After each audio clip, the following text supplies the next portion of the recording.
So I wanted to start with, I'm going to go kind of fast because this is only a 20-minute talk and it's action-packed. I wanted to start with a sort of general presumption, which is that it's frustrating when technology, there's no transparency, when it's not made public. And I'll start with the example of breath analyzers. Back in the mid-2000s, cops would be pulling people over, making them blow in a tube, and using that to make a decision as to whether or not to make an arrest. And people thought, well, what if there are problems with the breath analyzer? Why should we trust it? Was there really probable cause for an arrest here? And indeed, eventually some enterprising people got their hands on the source code for Intoxilyzer and found out that it did have some real problems and might yield some false positive results. And anyone who remembers the 80s will remember the Clipper chip endeavor when the government just said, hey, I know what we'll do. We'll hold on to the one true key for all encryption, and you guys can have your own keys, but we'll be able to just kind of backdoor that. And this is an idea with just a built-in fundamental flaw. Should be pretty obvious to everyone here. But anytime you hear just kind of trust us, we know what we're doing, that's what gets me riled up. And so what I'm going to talk about is a series of tools that were developed for surveilling peer-to-peer networks, and they are not made public, and the government just says, just trust us, we know what we're doing. And because they're not public, I haven't seen them. I don't know anyone who has seen them unless they are a sworn agent, and they won't talk to me about it. And so the inferences that I'm going to show you here are made from just reading dozens and dozens of search warrant affidavits when they describe how the thing works and what it does. And so we can make some deductions about what it actually does, and that's where we're headed. So surveillance is fairly pervasive these days. There's a law that says you probably shouldn't install an untappable phone system. We've got the NSA metadata call collection, or call metadata collection stuff, where we realize that content analysis is fun, but traffic analysis can be just as fun. And surveillance is also pretty secret. We usually don't find out about it until there's a leak and everyone gets in the press and heads roll. And there's more than just surveillance going on. By surveillance I mean just passive collection of information.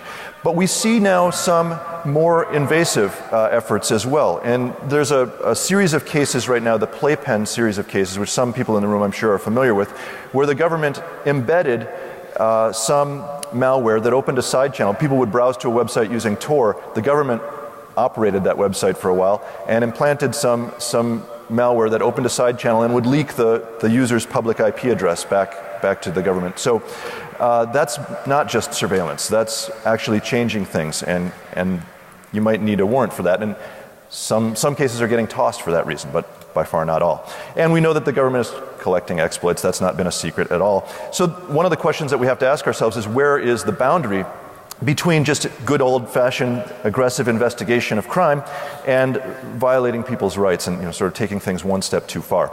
So that's the prologue. Let's get down to it. When I talk about peer-to-peer networks, I mean things like BitTorrent, Gnutella, Ares, or eDonkey, or whatever they call it. These have been around for a long time. The Gnutella variant of the tool that I'm talking about was in use at least as early as 2009. I don't know if anyone really uses Gnutella anymore, but I'm sure the tool still exists. And these are generally, the tools that I'm talking about are generally forks of open source software.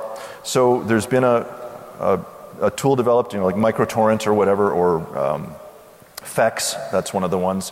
And some enterprising software developer says, I'm going to make my own version of this that does some extra stuff. So they make use of aspects of the peer-to-peer protocol that are normally obscured from the user. They're below what the user sees. And they add in some features that would not really be of interest to ordinary users. And we'll talk about what those are. So who develops these? Well, one guy, the tool for the Ares network was developed by this one person, Joseph Versace. He's a Canadian law enforcement programmer and analyst. There was a collaboration between the CS departments at a couple of universities and some police departments that produced Roundup, which is kind of the best known of these tools, and it's based on the Fex Gnutella client, and there's a version of it for BitTorrent as well. So they're developed by, normal folks, academics and so forth, and they make new uses of some existing features. So for Gnutella, when you do a search, when you get a query hit, it comes back and it includes the SHA-1 hash value of the files that the search hits are. So this is a nice, quick, easy way to identify if you happen to have a database of files that you knew nobody should possess. You could just see, do these hash values match? And then you'd instantly have good targets for investigation. And Gnutella also has a feature called swarming, where if I admit that I'm sharing a file, I will also try to tell you about all the other people I know about who are sharing that file, so that you can grab it from multiple peers and it doesn't all have to come from me. And then you can directly browse peers as well, not just do searches, but once you've found someone who is a Gnutella client, you can just go and query them and get a list of what files they have, regardless of whether your search turned up those files or not. So those are, kind of interesting features. If you were an investigator, that's kind of fun. On BitTorrent, we have a couple other things. There are what are called tracker messages, and this tells which peers are interested in which torrents. So if somebody is looking for something, you might be able to detect them on that basis.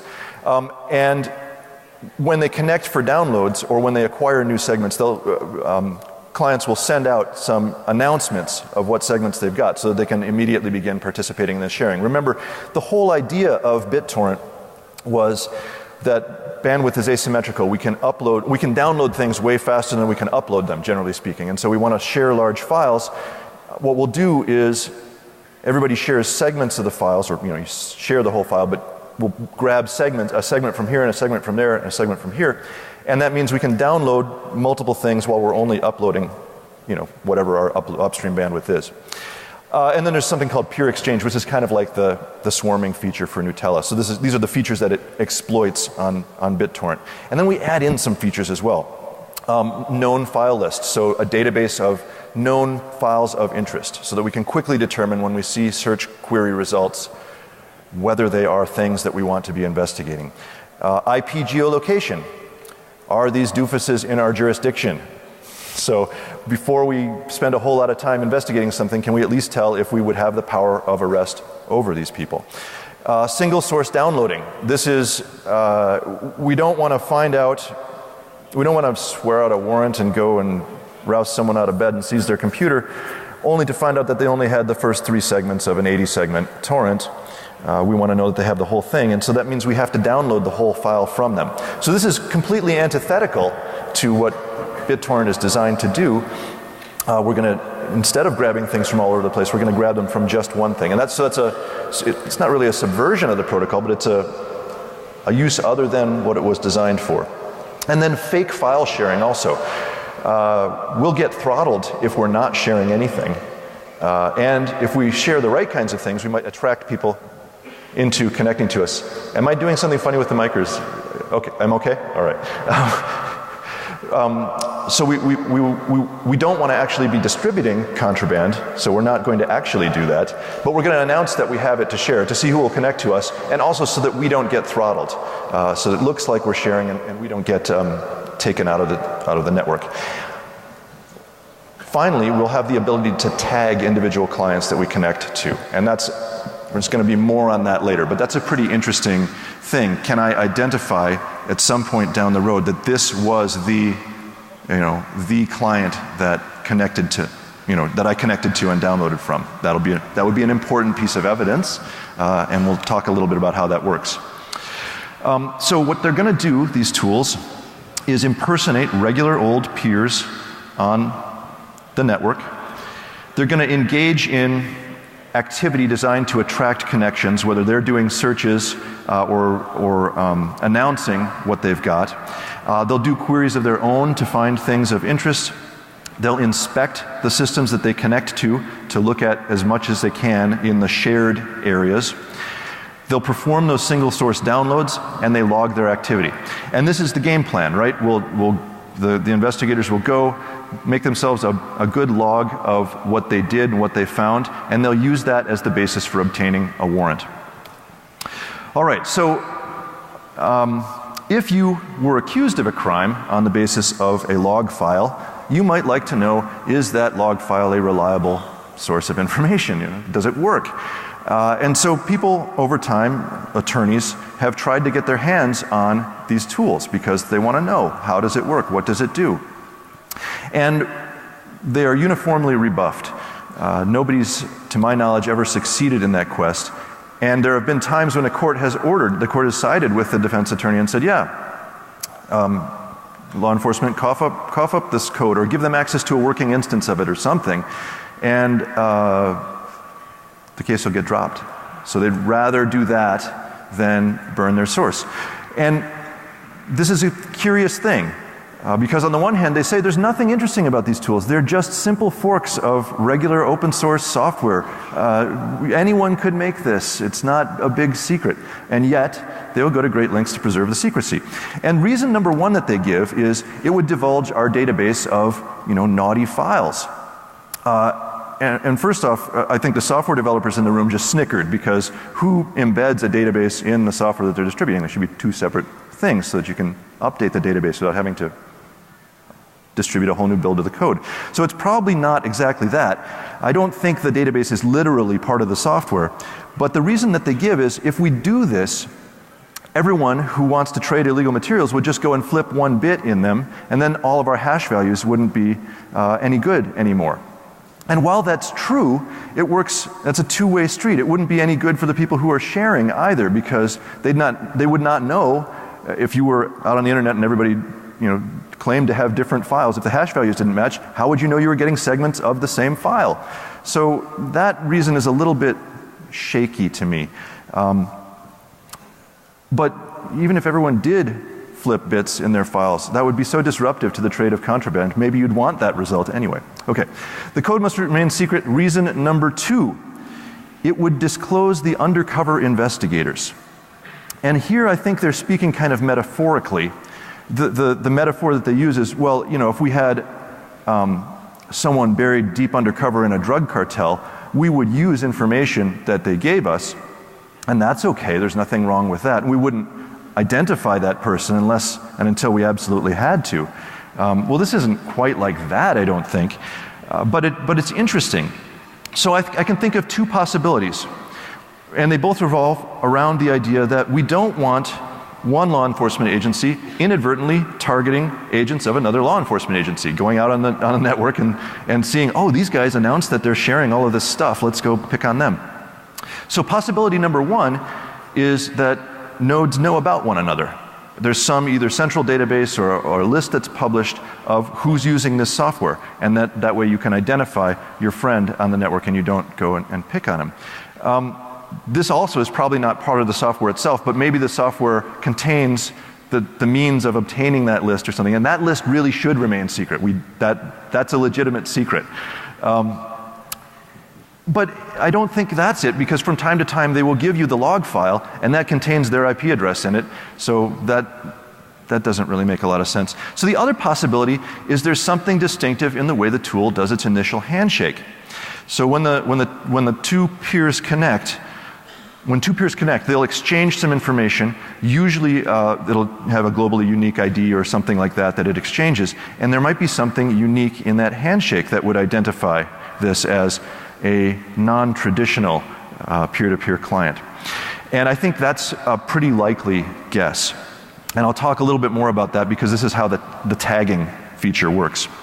All right, so we have some problems with not being able to look at this software, and one of them is just the reliability of the software. Does it ever erroneously make a report?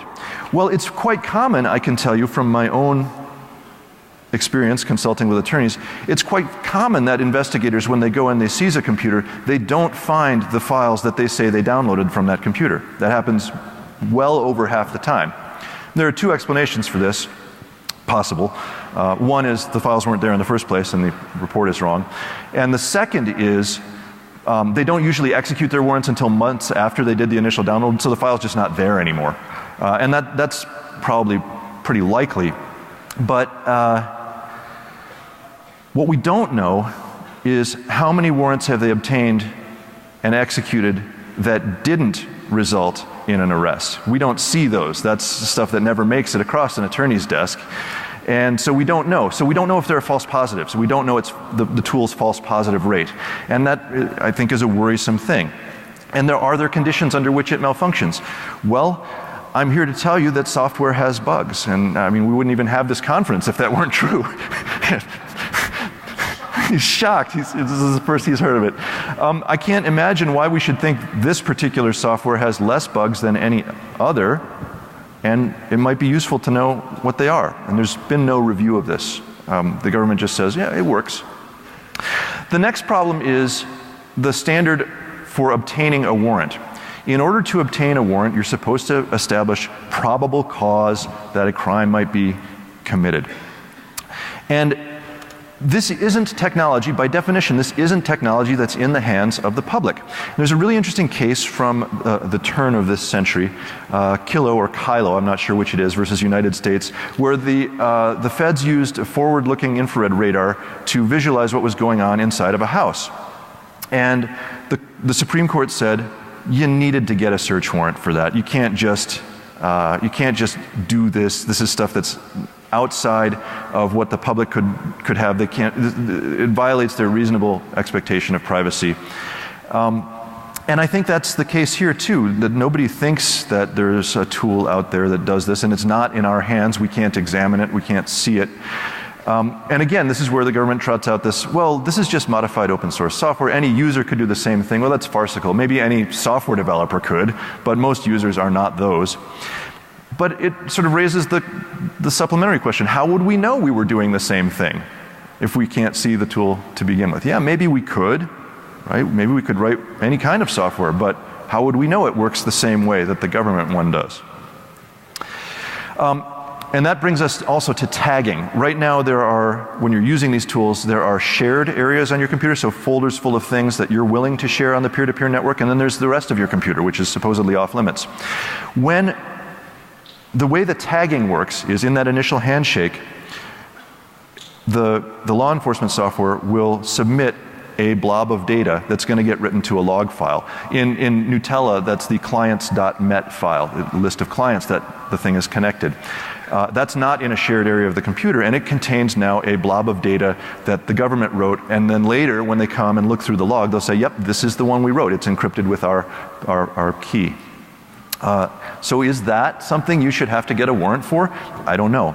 That's an unlitigated question right now. Or there's been litigation, but we haven't gotten a sensible result.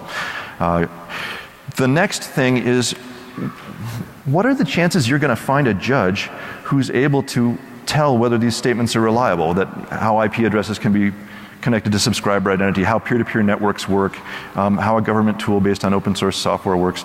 Judges don't know this. They just get a 20-page warrant affidavit and they say, okay, sign.